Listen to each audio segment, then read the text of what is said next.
और वहीं पश्चिम एशिया में बढ़ते तनाव के बीच हालात और गंभीर होते जा रहे हैं। एक तरफ अमेरिका अपने सैन्य ताकत को बढ़ा रहा है तो दूसरी ओर ईरान के हमलों से खाड़ी क्षेत्र में संघर्ष तेज होता नजर आ रहा है। लेकिन ऐसे में अमेरिका के करीब 3500 मरीन सैनिकों की तैनाती से इस तनाव की ओर फैलने की आशंका नजर आ रही है।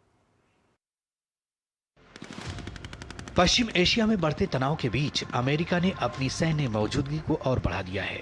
अमेरिकी सेंट्रल कमांड ने पुष्टि की है कि युद्धपोत यूएसएस त्रिपोली अब अपने ऑपरेशनल जोन में पहुंच चुका है और इसके साथ 3500 मरीन सैनिक भी तैनात किए गए हैं। ये युद्धपोत कोई साधारण जहाज नहीं है, ये अमेरिका क्लास एम्फीबियस असलाट शिप है जो समुद्र से सीधे जमीन पर हमला करने में सक्षम है। इस युद्धपोत पर फाइटर जेट F-35 और ट्रांसपोर्ट एयरक्राफ्ट जैसे ऑस्प्रे तैनात हैं। इसके अलावा 31वीं मरीन एक्सपीडिशनरी यूनिट भी इस मिशन का हिस्सा है जो हमले, कब्जा और बचाव के ऑपरेशनों के लिए जानी जाती है।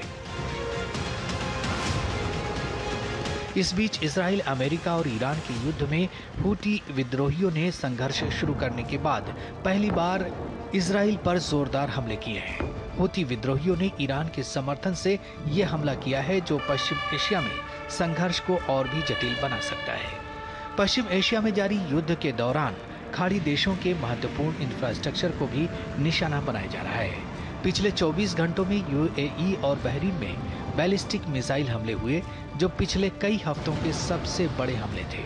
कुवैत के अंतर्राष्ट्रीय हवाई अड्डे के रडार सिस्टम को भी गंभीर नुकसान हुआ है।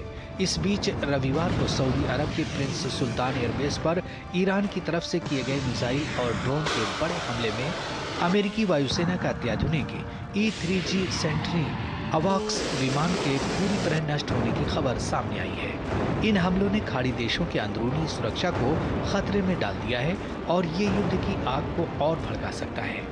अमेरिका ने यूएसएस त्रिपोली को भेजकर ये संकेत दे दिया है कि वो और आक्रामक कदम की तैयारी में है, जबकि ईरान ने अपनी धमकियों और मिसाइल हमलों से स्पष्ट किया है कि वो भी इस संघर्ष में पीछे हटने के लिए तैयार नहीं है। दोनों पक्षों की कड़ी टक्कर और बढ़ते हमलों से ये निश्चित है कि इस क्षेत्र में आगामी दिनों में युद्ध और ऊर्जा संकट और भी गहरा सकते हैं।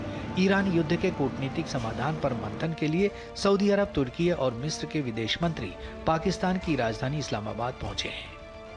ब्यूरो इनपुट के साथ अखिलेश सुमन की रिपोर्ट, डीडी न्यूज।